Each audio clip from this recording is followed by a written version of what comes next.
makipagkulikan. Kulikan.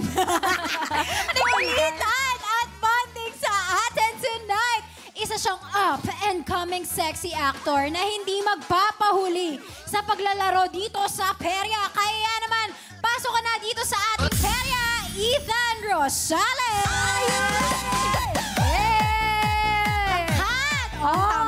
Ay, ang pog. Ay, may sumisigaw! Dito ka sa gitna namin para kapag titignan ka namin ni Renz ganito. Ang tangkad mo naman, grabe. Ayan, introduce mo muna yung mga, yung sarili mo sa ating mga katropa. Ang dami. Hi guys, ako nga pala si Ethan Rosales. Ayan. Ilang taon si Ethan? Charot. In-interview. Pero, Ethan, nagpe-perya ka ba talaga? Ano yung mga, favorite rides o laro sa perya? Ito yung pinaka-paborito ko eh. Color game. Lagi ka bang nananalo sa color game? Hindi, palagi nga talo eh. Ayun lang! Ayun lang. Eto, Ethan, naglalaro ka sa perya. Sabi mo, anong memorable perya experience mo? Siguro yung nanalo ako. First time ko kasi nanalo ako. Magkano na panalo? Yun talaga yun. Magkano?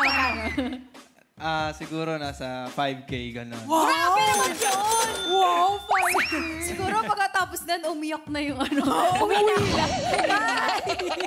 Ito, may tanong sila dito. Nagperya ka na daw ba with jowa? Hindi pa. Nagka-jowa ka na. Hindi pa. Nagka-jowa na ako nung high school, pero kasi ngayon, wala.